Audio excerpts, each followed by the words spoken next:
Shidele Rinpoche. Stelle.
Sincere greetings to everyone.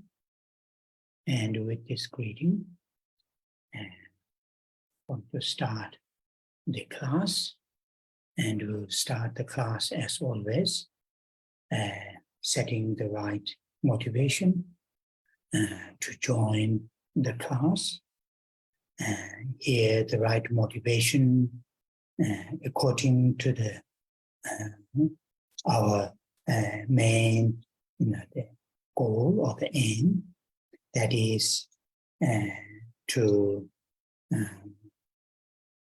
pursue or to carry on the spiritual journey that we have started based on the teachings of the Buddha and also subsequent Buddhist teachers.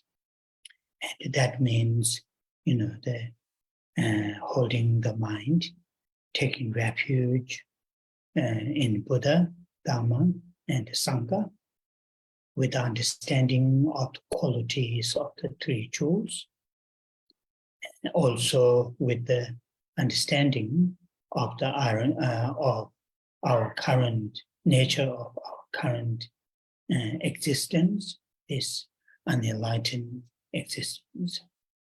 Also holding the altruistic awakened mind, bodhicitta, and with the clear and deep, and strong understanding of the all living beings, all sentient beings are very dear to us.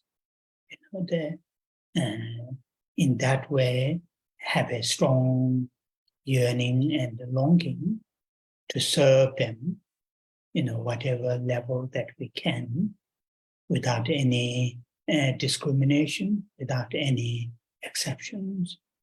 So with that kind of intention, motivation, and then when we participate in this class, participating physically, being here, listening, contemplating, and the recitation, all those physical, verbal, mental activities will, become the causes and conditions directly and or indirectly for our spiritual journey to enhance, to take further development, in our spiritual journey, which will be very, very helpful. So we will start today's class with the refuge and bodhicitta. Trước tiên, Thầy gửi lời chào thân ái đến tất cả quý Phật tử và chúng ta bắt đầu buổi thuyết giảng ngày hôm nay. Như thường lệ, chúng ta bắt đầu bởi tạo dựng cho mình động cơ tích cực để tham dự buổi pháp hội. Và ở đây, động cơ tích cực là dựa theo những mục đích, mục đích của chúng ta là để đang đi trên cuộc hành trình về tâm linh mà chúng ta đã bắt đầu dựa trên những giáo lý của Đức Phật và những bậc đại sư nối tiếp theo đó. Điều này có nghĩa rằng là chúng ta quy y nơi Phật, Pháp và Tăng với sự hiểu biết về phẩm hạnh của Tam Bảo. Đồng thời, chúng ta cũng có sự hiểu biết về tình trạng hiện hữu hiện tại của chúng ta, đó là sự hiện hữu chưa giác ngộ. Đồng thời chúng ta cũng giữ một tâm tỉnh thức vị tha, đó là tâm Bồ Đề, một sự hiểu biết thật là mạnh mẽ rằng tất cả chúng sinh thật là thân thương đối với chúng ta. Và trong chiều hướng này, chúng ta có cái sự ước nguyện, mong cầu để mà phục vụ cho chúng sinh càng nhiều càng tốt, mà không có cái sự phân biệt nào. Và với những ý định như vậy, chúng ta tham dự buổi thuyết Pháp, đó là chúng ta có mặt ngày hôm nay để chúng ta nghe Pháp, chiêm nghiệm về Pháp và đồng thời để trì tụng qua tất cả những hành động, qua thân, khẩu và ý của mình, để mà tạo ra những nhân và duyên để mà chúng ta có thể tăng trưởng, chúng ta có khai triển về cuộc hành trình về tâm linh của mình. Và điều này thật là hữu ích. Và như vậy, chúng ta bắt đầu bởi trạng thái tâm quy y nơi Tam Bảo và khai triển tâm Bồ Đề.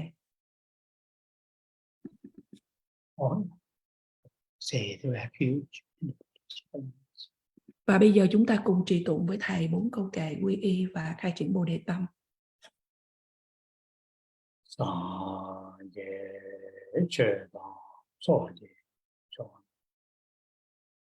Chanjo pato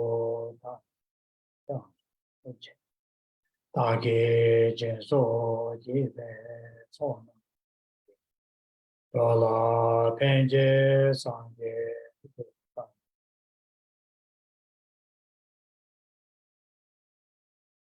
sanje cheda soji chon chanjo pato tame jato Taking Refuge jive sonama dola penje sanje do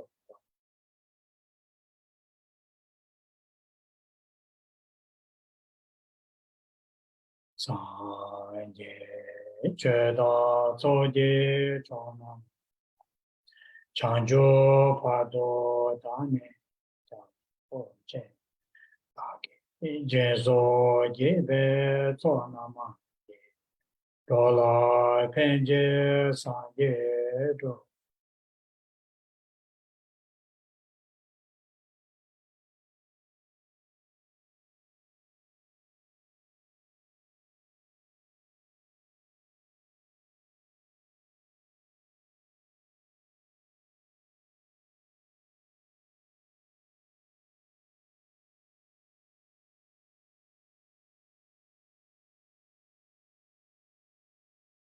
with the refuge and the bodhichitta, the altruistic awakened mind, as our main motivation.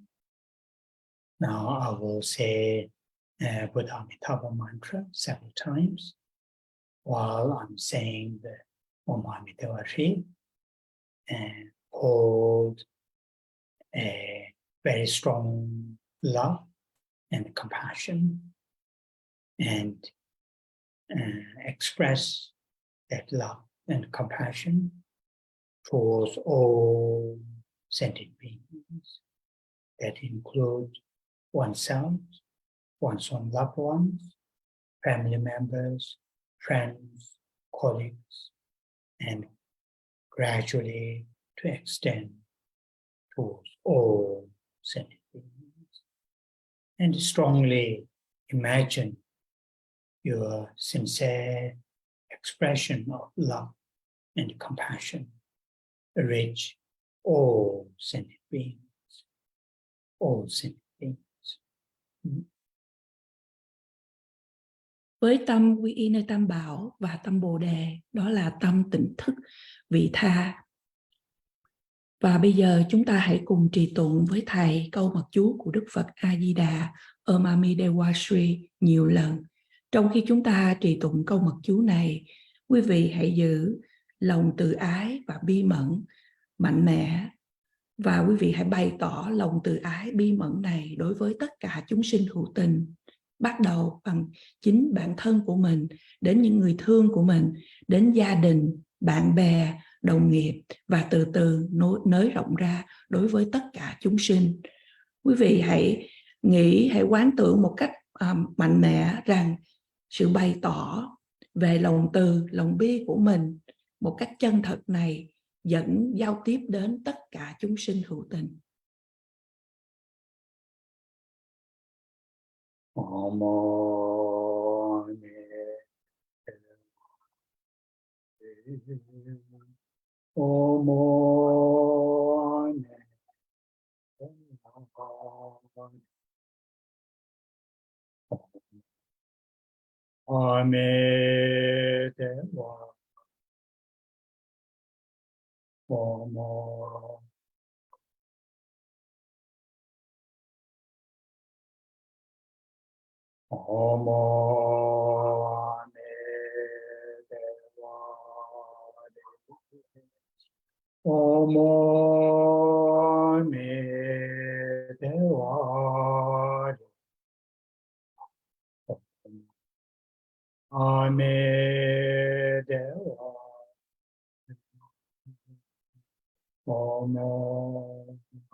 I think I have shared this quotation before, but I feel I would like to share once again. And this is quotation from Sutra, Buddha's his own, teaching Sutra, and it really very nicely illustrated how should we live our lives, in this kind of environment, in this kind of environment. And the quotation, the illustration, it has the quotation has 4 lines, and it beautifully illustrated, those honeybees, take the honey from the flowers or the plants or flowers, without destroying the flowers, and it smells. And that is what the illustration is. First 2 lines. And the last 2 lines, it says, like that, the enlightened beings, when they are in, like in this kind of environment, they live their life, like the honeybees taking the honey for their survival, for their, the feeding for their larvae and so forth, keeping the honey, but without destroying the, like that. So that is a very, very beautiful illustration, but a very, very, the clear advice, for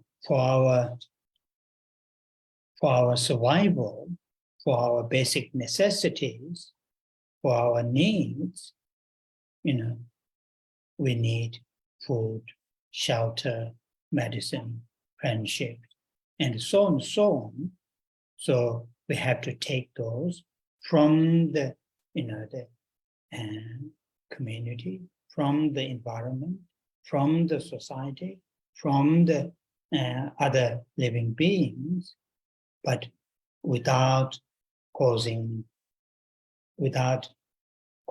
any damage to their lives, or at least for us, as minimum damage as possible.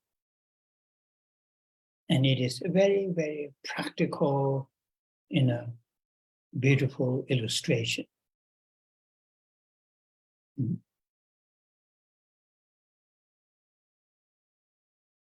Thầy nghĩ rằng là thầy đã chia sẻ với chúng ta 4 dòng kệ trích dẫn này. Sau đây thầy đã chia sẻ cho chúng ta trước đây, nhưng mà thầy muốn chia sẻ với chúng ta một lần nữa. Đây là ở trong Kinh, đây là chính những lời dạy của Đức Phật. Và 4 dòng kệ này đã minh họa một cách rất là đẹp về làm thế nào để cho chúng ta nên sống cái cuộc đời của mình ở trong môi trường như thế này. 4 dòng kệ này trích dẫn nói rằng, 2 dòng kệ đầu nói rằng cũng giống như là những con ong hút mật, thì những con ong này lấy những cái mật từ những nhụy hoa, từ những bông hoa, mà không có làm hư hại cái bông hoa đó, và không có làm hư hại những cái hương thơm của cái bông hoa đó. Và 2 dòng cuối nói rằng cũng giống như vậy, những đấng giác ngộ, những bậc giác ngộ, khi các ngài ở trong cái môi trường thì cũng giống như những con ong hút mật này, các ngài lấy ra những mật để cho cái sự sinh tồn, sự tồn tại của mình mà không có gây hư hại đến bông hoa đó. Và sự minh họa thật là đẹp này mà nó rõ ràng để mà diễn tả cho chúng ta là cho sự tồn tại, cho những sự nhu cầu thì chúng ta cần những thức ăn, thuốc men, tình bạn bè, vân vân. Và chúng ta lấy từ những thọ nhận những điều này, lấy những điều này từ cộng đồng, từ môi trường, từ xã hội và từ những người hay những chúng sinh khác. Nhưng chúng ta hãy nên làm mà không có làm hư hại đến cái sinh mạng hay là cái sự tồn tại của những người khác hay những môi trường khác. Hay ít nhất chúng ta cũng không làm cái sự tổn hại mà nó có thể là ít nhất.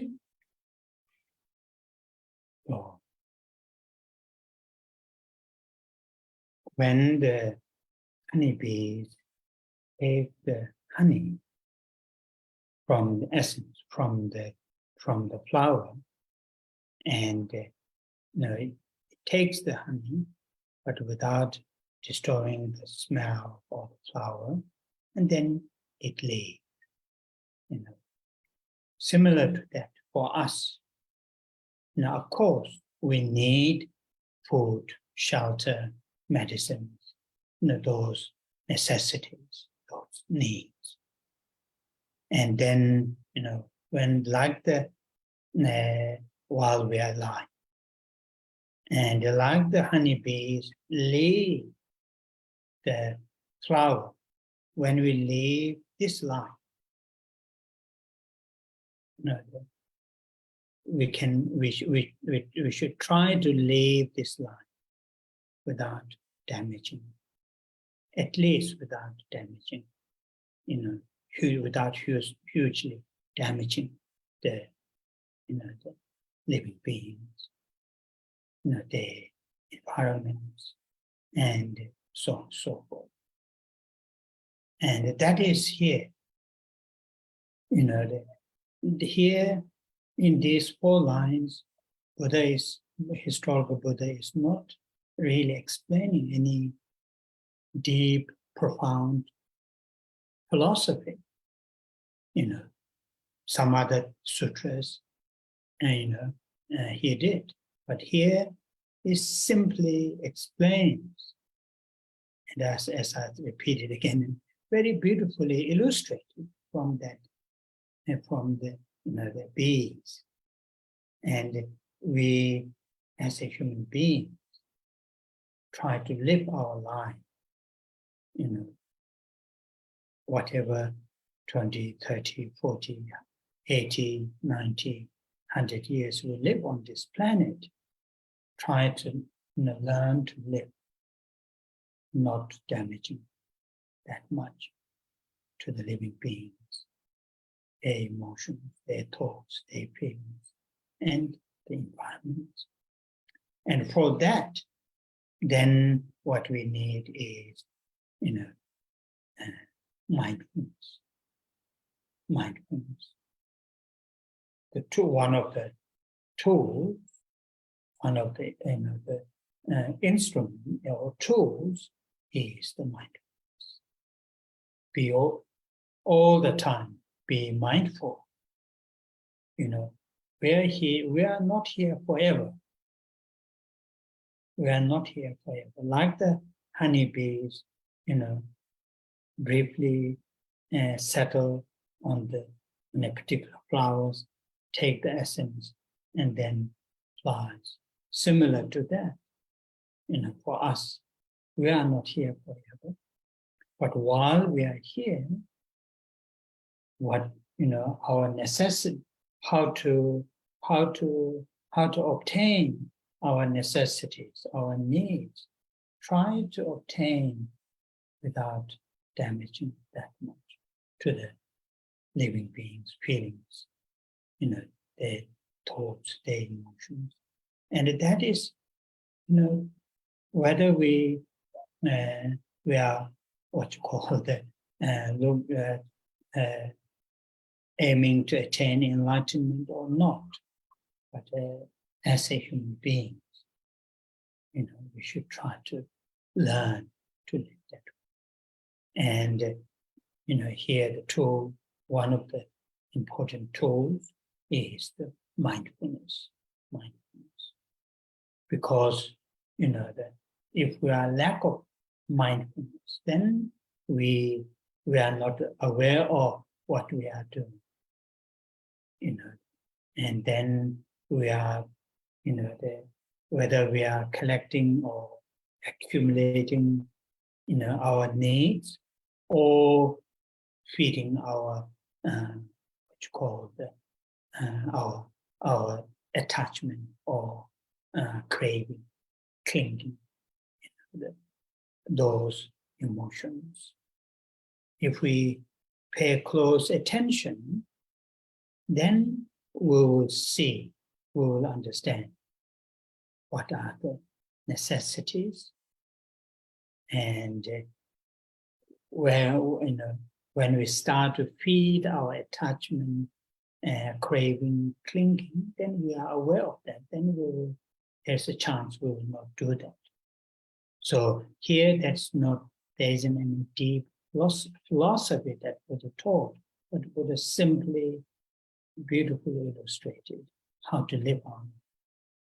And that is for us really important to to try, at least to try in our everyday life. You know, usually, you know, when I was in West, I noticed, you know, Westerners. I mean, now it's coming in this part of the world too. They are so, you know, there's heavy pressure from the external, you know, the forces, those big companies. You need this, you need this, you need that, you need, and unless if you have a strength,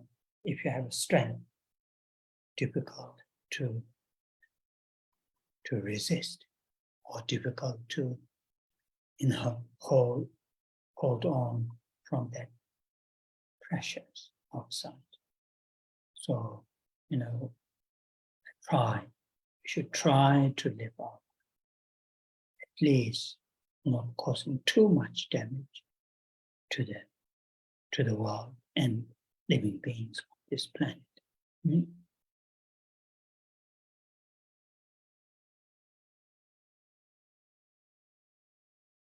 Khi những con ong hút mật, lấy mật từ nhụy hoa mà không có gây tổn hại đến mùi hương của vị hoa, kế đó thì những con ong này chúng sẽ rời đi. Tương tự như vậy, đối với chúng ta cần thức ăn, cần thuốc men, cần những nhu cầu cần thiết trong khi chúng ta còn đang sống, thì cũng giống như con ong hút mật rời nhụy hoa. Khi chúng ta rời cuộc đời này thì chúng ta rời mà không có làm tổn hại một cách thật là nhiều đối với chúng sinh hữu tình cũng như đối với môi trường. Và ở đây 4 dòng kệ này đã minh họa điều này. Đức Phật lịch sử của chúng ta ở trong 4 dòng này, Ngài thật sự không có biểu lộ một cái triết lý sâu xa mà sâu sắc nào.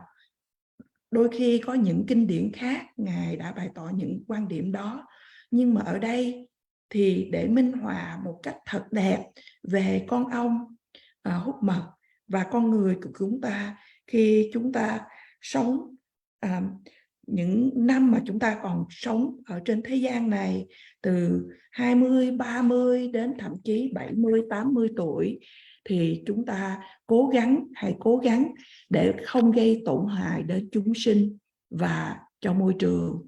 Và để thực hiện được điều này, chúng ta cần một tâm chánh niệm. Tâm chánh niệm là một dụng cụ để chúng ta có thể được dùng.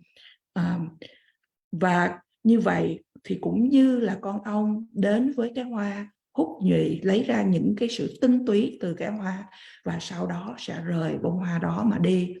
Chúng ta ở đây, trong khi chúng ta đang sống, chúng ta thu gom những nhu cầu cần thiết và chúng ta cố gắng để mà thu lượm những điều cần thiết mà không có gây tổn hại đến chúng sinh và môi trường.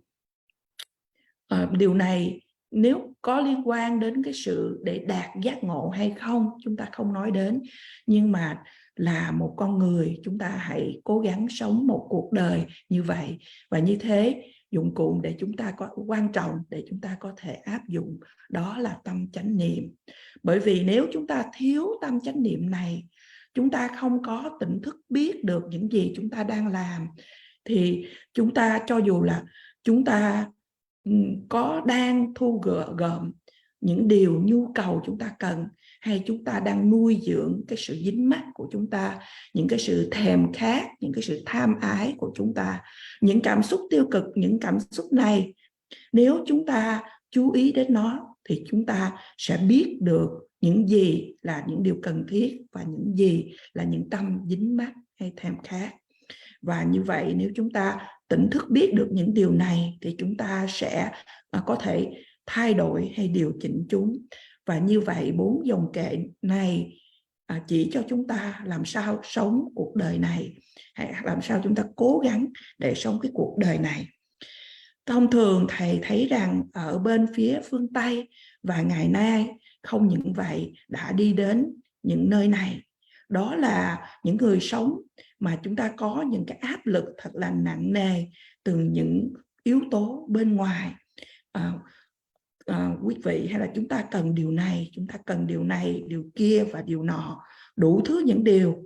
Và như vậy, nếu chúng ta không có sức mạnh thì khó mà để chúng ta có thể cưỡng lại, có thể chống lại những điều này để mà vẫn giữ được những cái điều mà chúng ta muốn gìn giữ. Và như vậy, chúng ta hãy cố gắng sống giống như những con ong hút mật khi đến mà không có gây tổn hại đến bông hoa. Và như vậy chúng ta sẽ đến và sống trong thế gian nhưng mà không gây tổn hại đến thế gian và đến môi trường. Oh yeah. So I'm going to start to read the Sutra. And last Saturday we finished the line in English. He is freed from craving. And there I explained several different kinds of craving. And so today we'll start from the line in English, the next line in English. He has crossed over the river. Chole Galwa. So here, Chu river, or strong current. In Tibetan, Chu has a connotation of a very strong movement of water, heavy current. That current, it is not just a river. It has a connotation of heavy to take.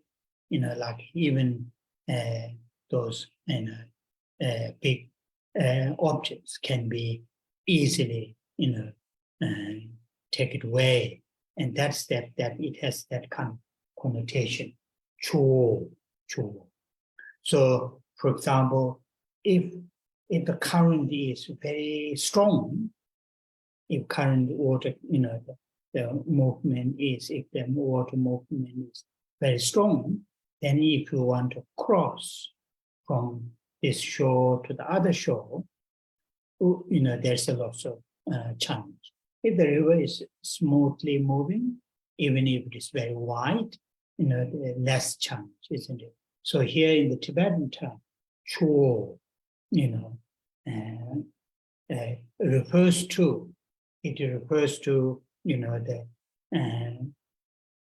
sometimes, it refers to our self-grasping, and those wrong views, those distorted mental states, those distorted mental states are very difficult to uproot. But here we're talking about the Buddha. The Buddha, had, completely crossed, this strong current of distorted mental states, such as self-grasping, such as self-centered mind, and so on and so forth. So that is what here is. He has crossed over the river. Here the river refers to that,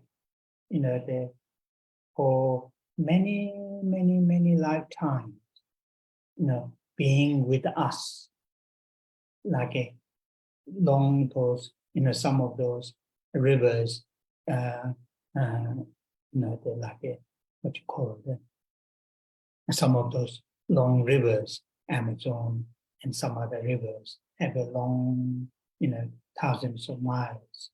Similar to that, our self-grasping and our self-centered mind, they come from many lifetimes with us, and they are very, very difficult to uproot. Here, and therefore, this in Tibetan term is used, cho, continuation for many lifetimes, thus, and very difficult to uproot. But Buddha, enlightened beings, have crossed that river. In other words, those powerful, distorted mental states such as ignorance, self-grasping, self-centered mind are uprooted. That is what here is the meaning of this line. Bây giờ chúng ta bắt đầu đi vào kinh, và tuần trước chúng ta đã hoàn tất dòng thứ 4 của trang 9, nói rằng Ngài thoát khỏi sự tham ái, và chúng ta đã hoàn tất dòng này. Thầy cũng đã giảng cho chúng ta những phân loại khác nhau của sự tham ái, và hôm nay chúng ta qua tới dòng kế tiếp, đó là dòng cuối của trang 9. Ngài đã băng qua sông. Ở đây từ sông được dịch là từ Jewel của tiếng Tây Tạng. Từ Jewel của tiếng Tây Tạng như thầy vừa mới giảng, không những chỉ nói đến dòng sông, mà dòng sông này nói đến là cái luồng nước mà cái dòng chảy mạnh, luồng nước mạnh. Luồng nước mạnh mà thầy mô tả là có thể là đẩy đi những cái món vật mà thật là lớn nặng, mà nó có thể đẩy đi. Và nếu mà cái dòng nước mà nó thật là mạnh như vậy, và nếu mà để một người mà muốn băng qua đến từ bờ bên này đến bờ bên kia, thì thầy nói rằng nó rất là khó. Nếu một dòng nước mà cho dù nó rất là xa, cái khoảng cách rất là xa, nhưng mà nếu mà cái dòng nước bình lặng thì có cái cơ hội chúng ta băng qua dễ dàng hơn, có phải không như vậy ạ? Và như vậy dòng nước mạnh này nói đến sự chấp ngã và những quan điểm hay những trạng thái mà thiếu lành mạnh, những trạng thái mớp méo hay là sai lệch của chúng ta, mà rất là khó để mà chúng ta có thể nhổ đi. Ở đây chúng ta đang nói về Đức Phật, thì Đức Phật đã băng qua được bờ bên kia, và Đức Phật đã băng qua bờ bên kia sông của những trạng thái tâm, của sự chấp ngã, của tâm ái trọng bản thân, vân vân. Ở đây dòng sông mà chúng ta đang nói đến mô tả đến nhiều kiếp mà nó đã trôi qua như một cái dòng sông. Thầy ví giống như những dòng sông như là Amazon, hay dòng sông mà nó có cả hàng ngàn những miles hay những km. Và tương tự như vậy, sự chấp ngã và sự ái trọng bản thân của chúng ta đã đi theo với chúng ta từ trong rất là nhiều kiếp trong quá khứ. Và như vậy những trạng thái tâm này thật khó để chúng ta có thể nhổ tận gốc. Nhưng Đức Phật hay các bậc giác ngộ đã băng qua sông, và hay nói một cách khác là Đức Phật và các bậc giác ngộ đã nhổ tận gốc tất cả những trạng thái tâm sai lệch như là sự vô minh, sự chấp ngã, sự ái trọng bản thân, vân vân.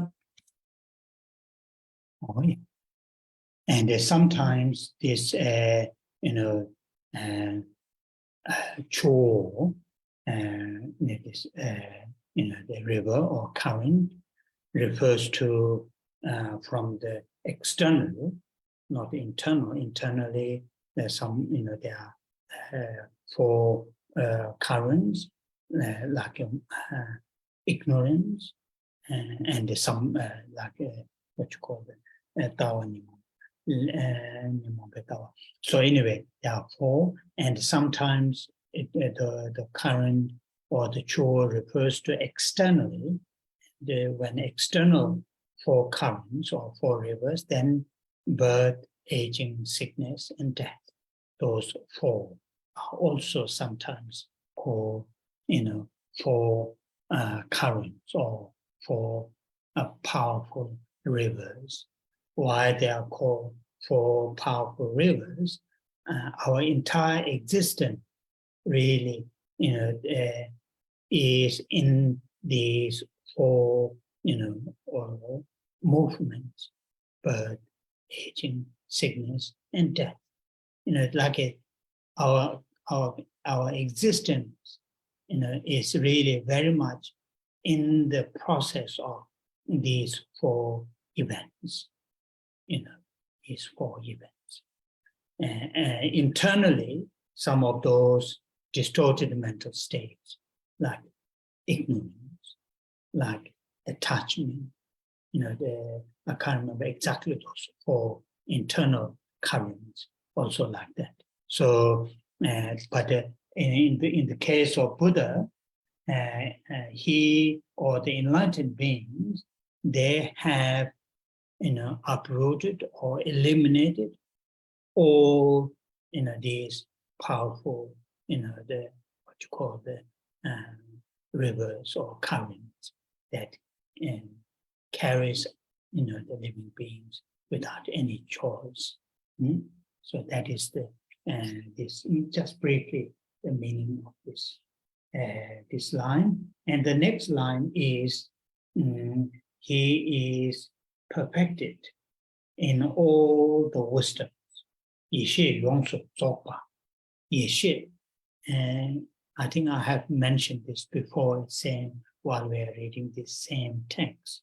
In Tibetan, there are two terms. One is called Sherab and one is called Yeshe. Sometimes Sherab and the Yeshe are,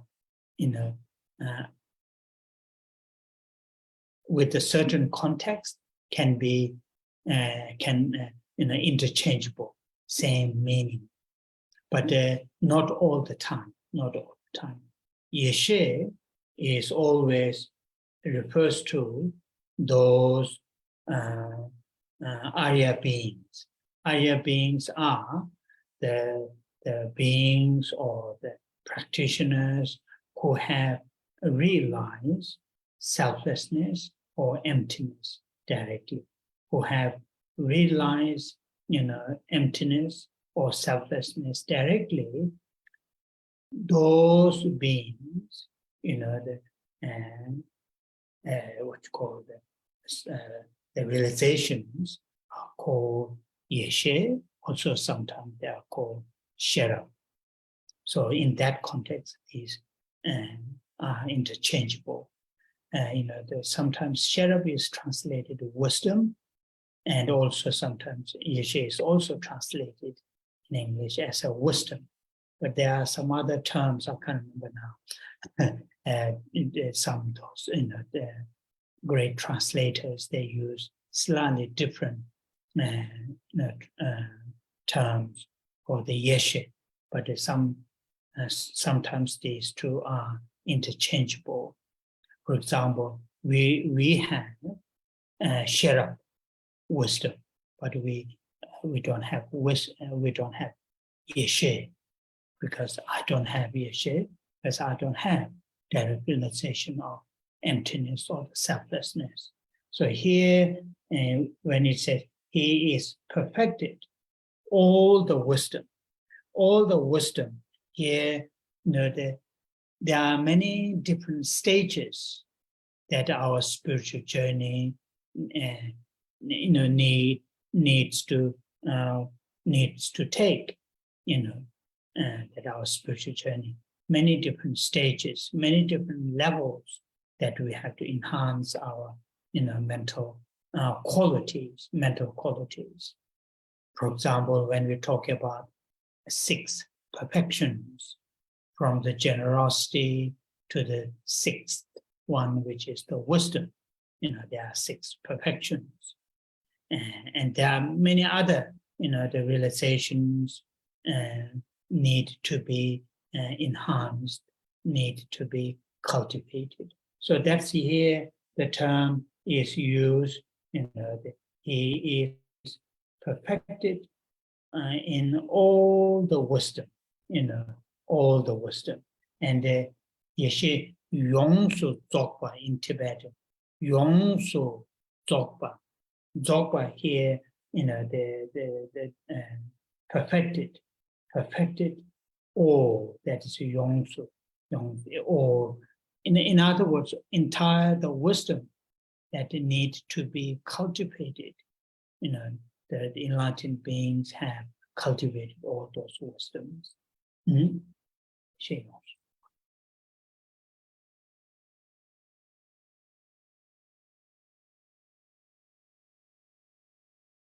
Khi chúng ta nói đến những dòng nước mà ở bên trong hay trong nội tâm, thì thầy nói rằng là có 4 phân loại khác nhau. Khi chúng ta nói đến những dòng nước mạnh này mà nói đến ở bên ngoài, khi các bậc thầy nói đến sự sinh, già, bệnh và chết, được gọi là 4 cái dòng thác hay dòng nước mạnh, hay là 4 cái dòng sông mà mạnh. Tại sao chúng ta gọi là 4 dòng sông mạnh mẽ này? Bởi vì sự hiện hữu, sự tồn tại của chúng ta là một sự vận chuyển, di chuyển từ sự sinh đến sự già, đến sự bệnh và đến sự chết. Sự tồn tại của chúng ta hiện tại là chúng ta đang trong cái tiến trình của 4 sự kiện này.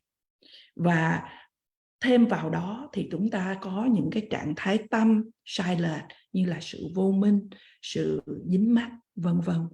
Đức Phật hay những bậc giác ngộ đã nhổ tận gốc cái dòng sông của thác mạnh này, mà trong khi đó thì chúng ta bị mang đi, lôi cuốn đi trong dòng sông mà không có sự chọn lựa nào.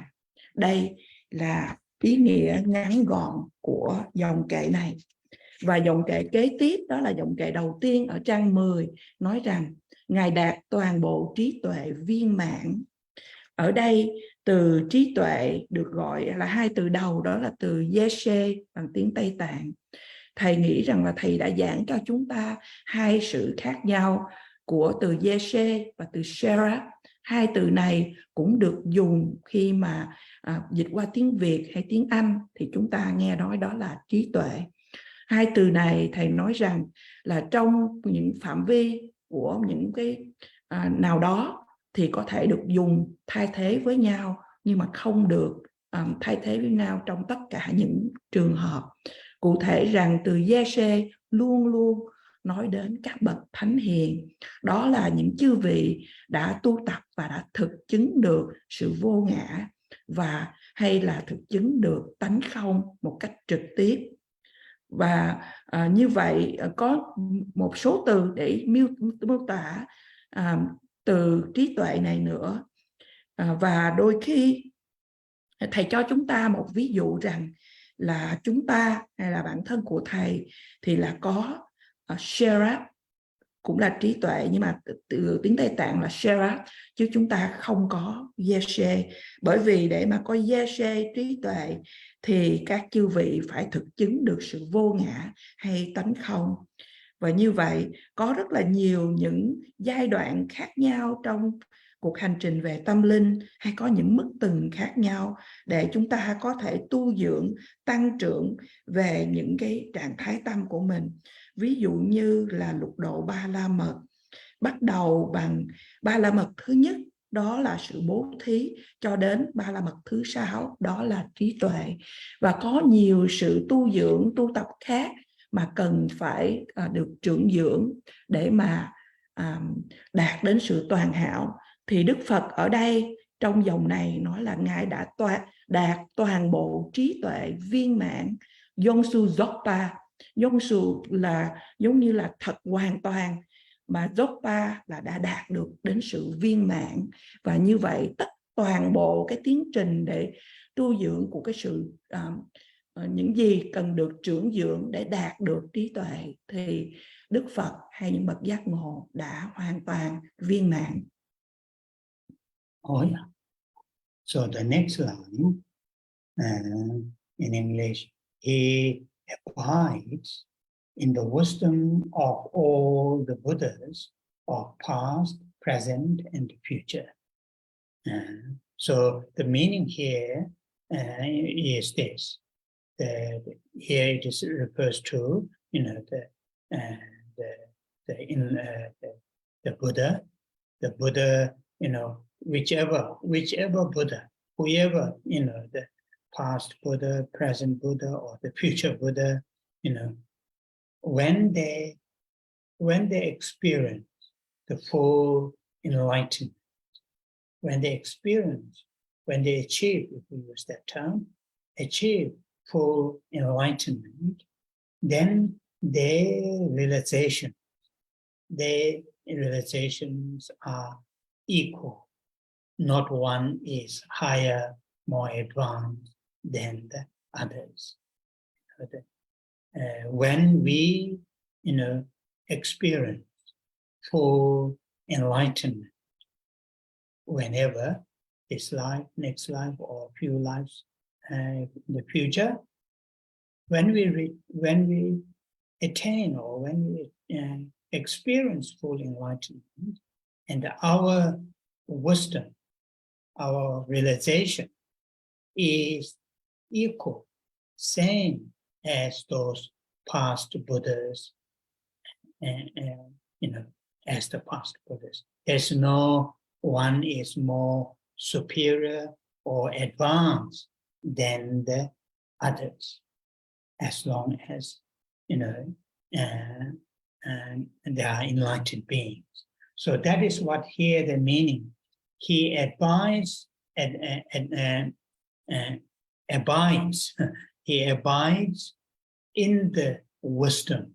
So abides in the sense the realizations are equal when when we attain enlightenment. The historical Buddha Gautama's the realization are equal those past Buddhas, or present, or the future Buddhas. What is the meaning is? Meaning is, once we attain, or achieve, or experience the full enlightenment, then that is the completion. That's the completion. But that doesn't mean our activities are stopped. Our activities to serve living beings will be continued. But our own, what we need to what we need to develop, what we need to nurture, is reached at its full or completion. And that's what the meaning here, when it says he abides in the wisdom of all the Buddhas of the past, the present, and future. Dòng kế tiếp đó là dòng thứ nhì của trang 10, nói rằng Ngài an trụ trong trí tuệ của tất cả chư Phật, chư Thế Tôn trong quá khứ, tương lai và hiện tại. Đức Phật, cho dù những Đức Phật của trong quá khứ, trong hiện tại và trong vị lai, khi các Ngài đã đạt được sự toàn giác hay sự giác ngộ viên mãn, thì những chứng ngộ của các Ngài đều giống nhau, đều bằng nhau, không có một vị Phật nào mà hơn những vị Phật kia. Khi chúng ta đạt đến sự toàn giác, trí tuệ của chúng ta cũng đồng nhất, cũng giống như là những vị Phật trong quá khứ, hiện tại, vị lai. Không có một Đức Phật nào mà cao hơn Đức Phật kia, nếu chúng ta đã gọi đó là các bậc giác ngộ. Và ở đây trong dòng này mô tả Ngài an trụ trong trí tuệ của tất cả chư Phật, chư Thế Tôn trong quá khứ, tương lai và hiện tại. Từ an trụ, Ngài an trụ ở trong đây có một chiều hướng nói đến là sự chứng ngộ của Ngài là bằng, tương đương với tất cả những vị Phật trong quá khứ, hiện tại và vị lai. Điều này có nghĩa rằng một khi mà bản thân của chúng ta trải nghiệm được hay đạt được đến sự toàn giác thì đó là một cái sự viên mãn. Nhưng mà điều này cũng không có nghĩa rằng tất cả những công hành sẽ được dừng ở chỗ đó. Điều này, những công hành, những Phật sự mà chư Phật hay chúng ta khi chúng ta đạt đến được sự giác ngộ vẫn tiếp tục để mà phục vụ cho chúng sinh hữu tình. Nhưng những gì mà chúng ta cần phải huân tập, phải trưởng dưỡng, phải tu tập thì đó đã được đạt đến sự viên mãn. Và ở đây câu dòng kệ này nói Ngài an trụ trong trí tuệ của tất cả chư Phật, chư Thế Tôn trong quá khứ, tương lai và hiện tại. In the next line, he does not dwell in nirvana. He does not dwell in nirvana. So this I will explain close to the Tibetan line, then that will give us good meaning. So first in Tibetan, Nyangen le deba la mineba. Nyangen quite often translated in English, sorrow. Nyangen le here from, deba, that means beyond. So in other words, these four syllables, Nyangen le deba, gone beyond sorrow. In other words, when we practice, to be free from suffering and the origins of suffering, and when we succeeded ourselves to be free from suffering and the origins of suffering, then that level we reach Nyangen le deba. Nyangen here refers to the suffering and the origins of suffering, which earlier I used the term sorrow. Le means from, deba means gone beyond, or overcome. Those are the terms, deba. So when we reach that kind of stage, there is a tremendous sense of peace. Tremendous sense of peace. Of course, it is understandable. When we have a headache and take a paracetamol or some painkiller, and when the headache is, stop or cease, there is a sense of relief. Or when you have a certain illness and so on and so forth. But here we are talking about, fully, completely free from suffering and origins of suffering.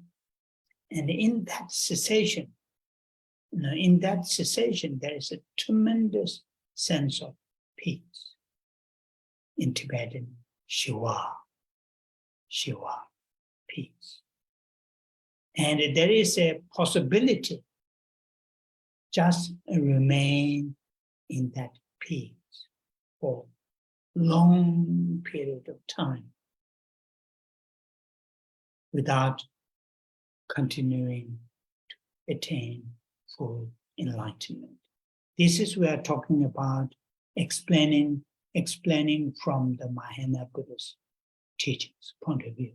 Of course, in the Theravadan, that is the last attainment. But according to the Mahayana teachings, individual just reaching that peace, that cessation, is not final journey. It's not final journey. So here, when then the next line, Devala Minepa. Minepa here in English they translated does not dwell. Does not dwell in the sense Minepa. So Buddha or Buddhas, do not remain or do not dwell in that peace. Why? Because they engage in serving living beings, serving sentient beings. They take further steps, than the just experiencing the peace. So that is what here the English word, saying he does not dwell in nirvana. Nirvana here talking about that cessation of just cessation of suffering and origins of suffering.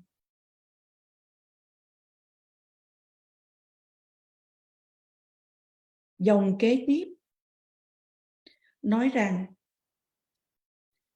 Ngài không an trụ trong Niết Bàn. Ở đây thầy nghĩ rằng là thầy sẽ giải thích sát với từ ngữ tiếng Tây Tạng để cho dễ dàng hiểu hơn. Hai từ đầu của tiếng Tây Tạng nói đến nhan ngang. Từ nhan ngang ở đây nói đến sự ưu phiền. Từ thứ ba nói đến lê. Lê là từ, from là từ cái sự ưu phiền. Depa có nghĩa rằng là vượt qua hay đi khác hơn, đi xa hơn là sự ưu phiền. Có nghĩa là đã vượt qua từ sự ưu phiền. Nói một cách khác là khi chúng ta tu tập mà đạt đến sự thoát khỏi sự khổ và nguồn gốc của sự khổ.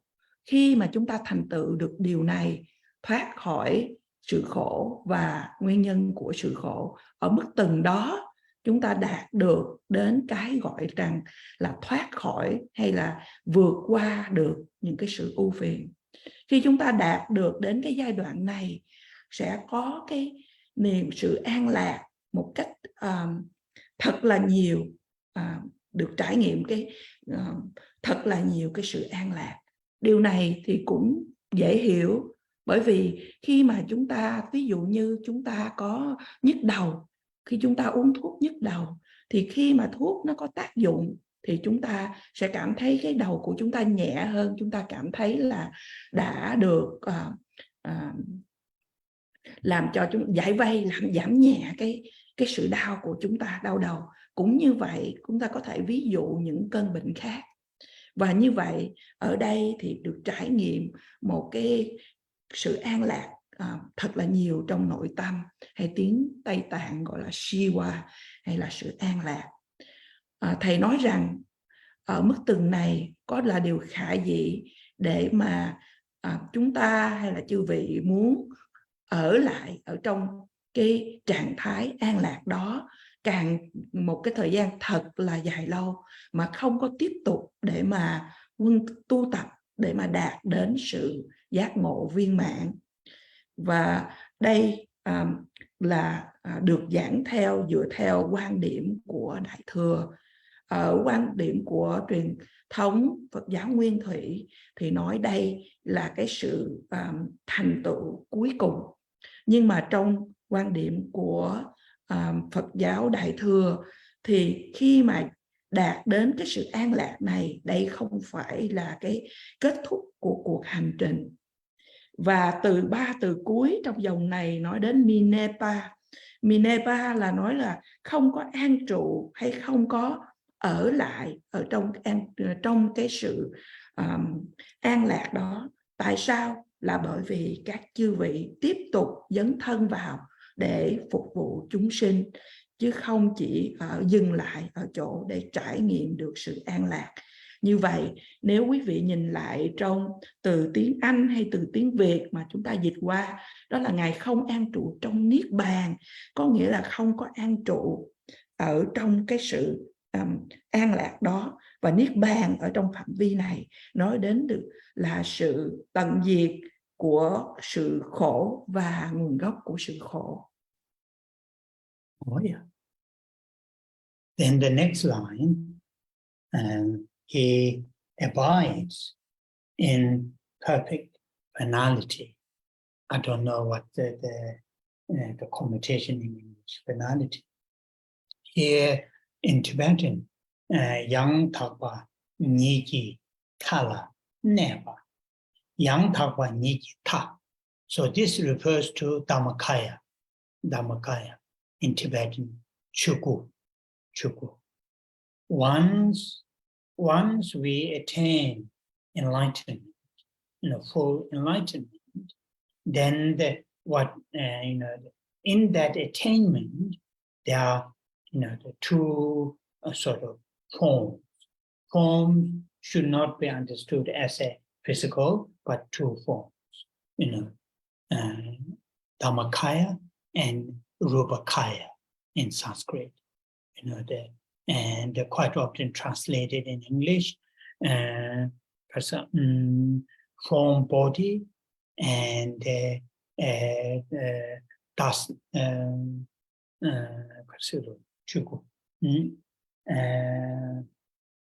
Dhammakaya. Yeah, anyway, I will be reading in Sanskrit Dhammakaya. So that is what here, the enlightened beings always, remain or abide in Dhammakaya. So that is the meaning of, also it has a meaning of, for once we attain enlightenment, our mental state,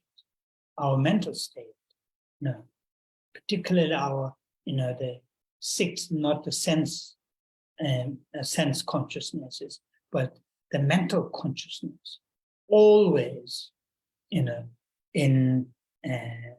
both state, the state of, the meditative equipoise, and also state of post-meditation. These two are not alternative. Until we attain enlightenment, these two are always alternative. While we are in a meditative equipoise, when our mental consciousness is in a meditative equipoise, it cannot be in the post-meditation like a state. While our mental consciousness is in the post-meditation state, then our mental state, during that period, our mental state cannot be at the meditative equipoise. Once we attain enlightenment, or the enlightened beings, these two, meditative equipoise and post-meditation mental states, are not alternative. These two are simultaneous. Simultaneous. So that is also here the meaning of he abides perfectly finality. Finality in the sense, the enlightened beings are always in their mental states, are always in the Dhammakaya states. Dhammakaya states. That is, the meaning. Khen Rinpoche, would you please explain a little bit more about the difference between meditative equipoise and poised meditation? Okay. So for the sake of translation. Yes. So meditative equipoise here refers to once our mind is single-pointedly on the subject of, in particular in this case, on the subject of emptiness, particularly direct realization of emptiness. That is, here the term is used, meditative equipoise mental states. Once our mind is in a direct realization of emptiness, that is in a meditative equipoise. Post-meditation, once our minds come out from that direct realization of emptiness, in a say bodhicitta, compassion, generosity, practicing ethics, so on and so forth. These are the post-meditation mental states. So for us, these two always, not at this at the current level, but until we attain enlightenment, when we have the direct realization of emptiness, during that period, the other post-meditative mental state cannot be function like a great compassion, like a love, like bodhicitta, cannot function. But once we attain enlightenment, these two can be, these two operate at the same time.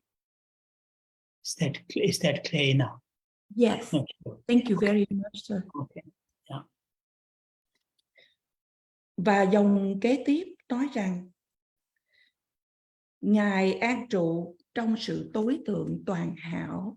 Ở đây sự tối tượng toàn hảo là chúng ta nói đến Dhammakaya, Triku là tiếng Tây Tạng, hay là tiếng Việt chúng ta thường dịch đó là Pháp thân.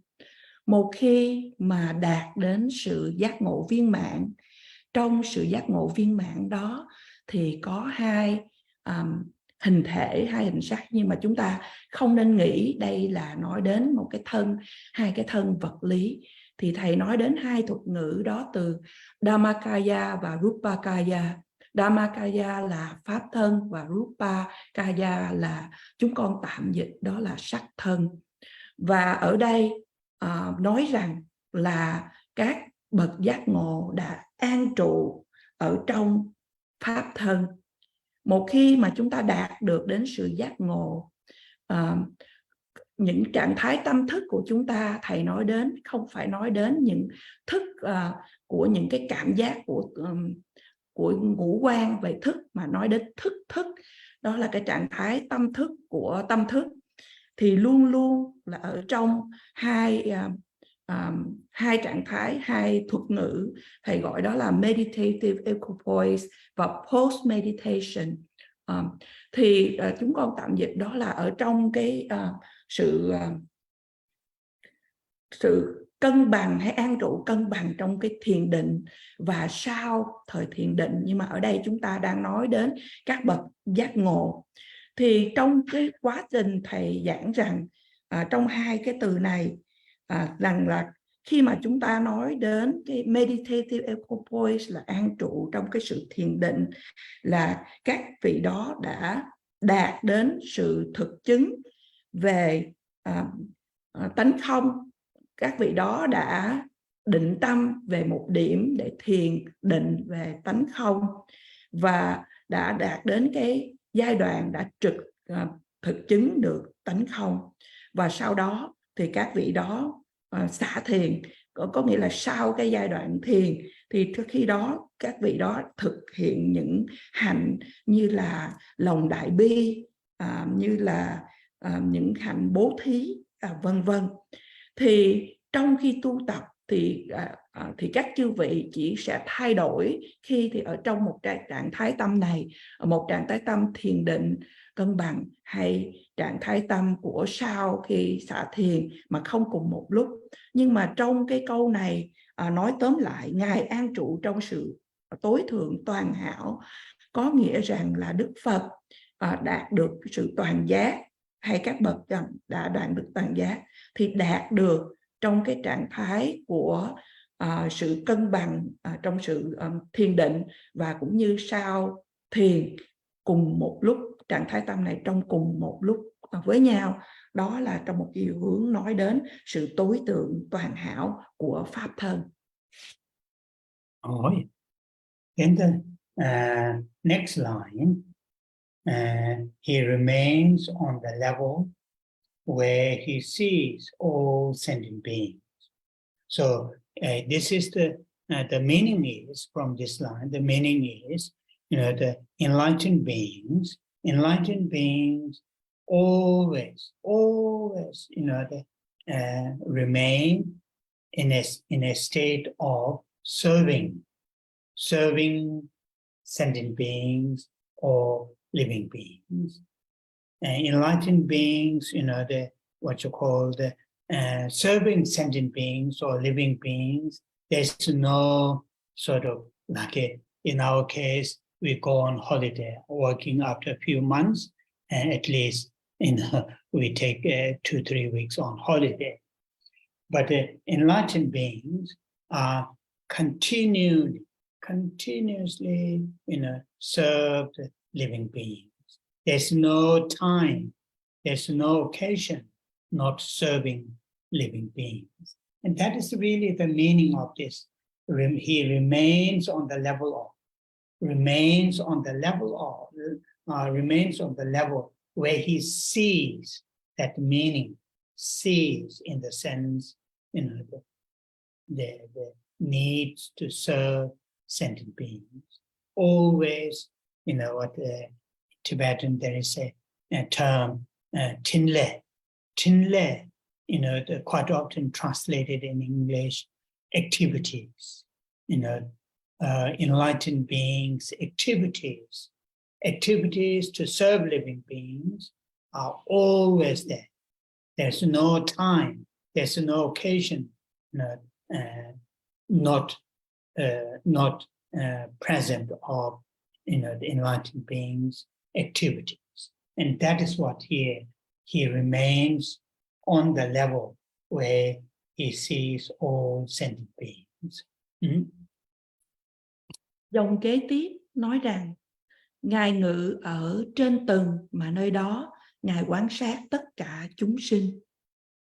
Đức Phật hay các bậc giác ngộ luôn luôn lưu lại, ở lại trong một cái trạng thái để mà ở đây nói tới là để nhìn hay là để phục vụ tất cả chúng sinh. Trong trường hợp của chúng ta, thí dụ như chúng ta đi làm trong vài tháng thì là chúng ta có những kỳ nghỉ phép 2-3 tuần, vân vân. Nhưng các bậc giác ngộ, các ngài không có một cái thời gian nào, không có những cái thời điểm nào, khoảnh khắc nào mà các ngài không phục vụ chúng sinh. Và như vậy ở đây nói đến ngài quan sát tất cả chúng sinh để mà quan sát những sự cần thiết để mà phục vụ chúng sinh. Trong tiếng Tây Tạng có từ là Trinle ở đây được dịch là công hạnh của những bậc giác ngộ. Thì các bậc giác ngộ hay chư Phật luôn luôn có mặt ở đó, thì không có những cái lúc nào mà không có mặt để mà phục vụ chúng sinh. Và như vậy ngài ngự ở trên tầng mà nơi đó ngài quan sát tất cả chúng sinh. Oh yeah. So then the last line is just simply saying all these are the authentic and supreme qualities of the embodiment of the Buddha. So all these, after the background of the sutra, then when the sutra starts to explain the qualities of the Buddha out of the Three Jewels, so up to now we read the sutra where explains the qualities of the Buddha. So next week we'll start, the qualities of the Dharma. Kế đó, dòng cuối cùng, đó là dòng thứ nhì ở trang 11 nói rằng tất cả điều này là những phẩm hạnh thù thắng và đích thực của chư Phật, chư Thế Tôn. Như vậy, với bối cảnh của Kinh, những gì chúng ta đã được nghe giảng những tuần vừa qua cho đến bây giờ, giải thích cho chúng ta những phẩm hạnh của Đức Phật. Và bắt đầu tuần tới, Thầy sẽ tiếp tục giảng cho chúng ta về phẩm hạnh của Pháp. Oh yeah. So I said next week, but I want to say this. And next week, I'm not in Sera. So on 31st afternoon, I'm leaving to Mongkut, where Gandhin Devo. We had a meeting with other abbots. So next Saturday, there won't be our class. Thầy nói chúng ta tuần tới, nhưng mà thầy vừa mới xem thì tuần tới thầy không có ở lại ở tu viện Sera, mà thầy sẽ đến Mungot. Đó là một cái thị trấn mà hai tu viện Garden và Trepung ở đó, và thầy có cuộc hội thảo với các chư tu viện trưởng ở đó, và như vậy chúng ta sẽ không có buổi thuyết pháp vào thứ Bảy tuần sau. Oh yeah. But we will resume our class week after that, and now we'll say the 21 para prayers and the long life dedication. Nhưng chúng ta sẽ tiếp tục lại buổi thuyết pháp vào thứ Bảy kế đó, và bây giờ chúng ta cùng trì tụng tán thán 21 vị hóa thân Đức Độ Mậu, cũng như cầu nguyện hồi hướng và cầu nguyện trường thọ đến Đức Đạt Lai Lạt Ma.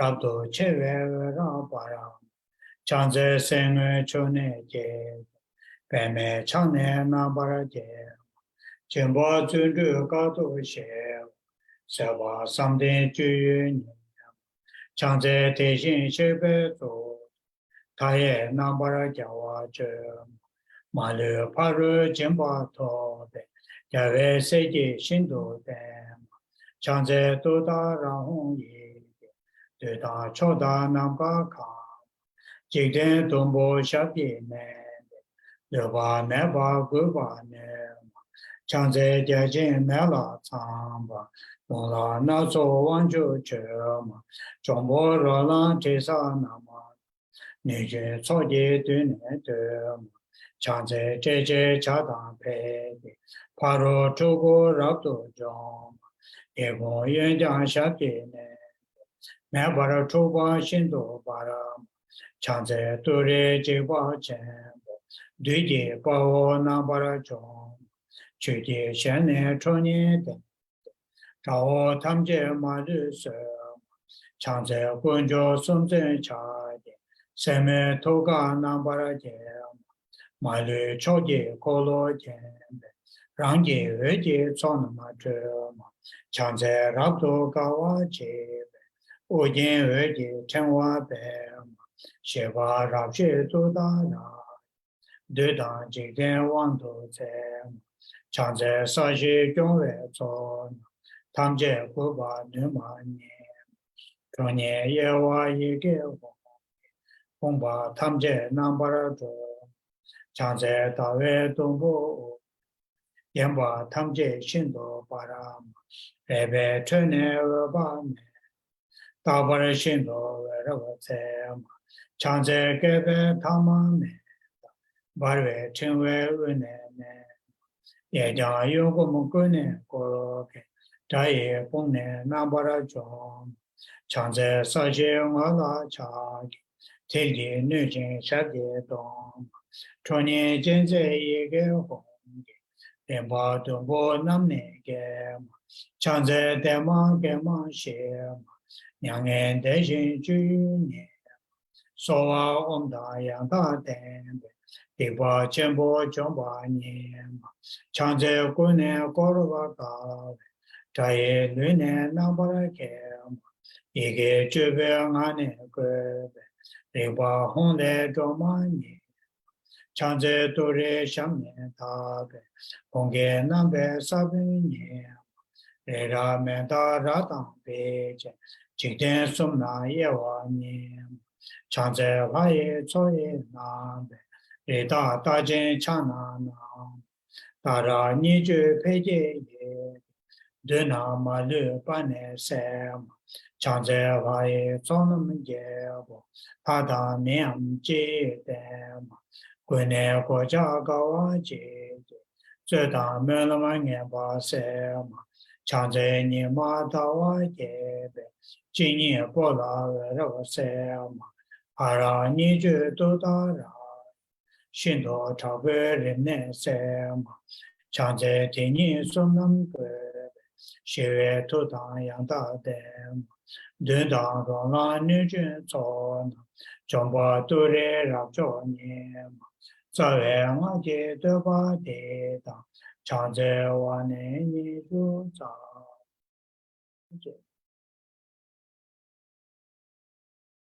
Chanjo Senjo Rinpoche, Maje Panama Jejo Je, Jeba Nyamba Neba, Kone Kondo Bewa, Kare Rave Kore Shenkamande, Pendan Dewa Malu Yongwe, Jere Sewa Tenzin Yado, Chabe Sede Pato, Tenjoro.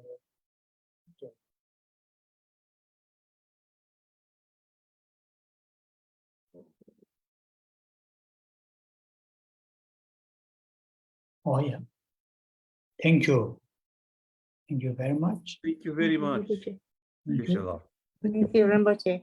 Thank you. I will see you in 2 weeks' time. Thank you. Have a good day. Thank Have a you. good day. Thank you. Thank you, Lisa. Thank you. Yeah. Okay, bye.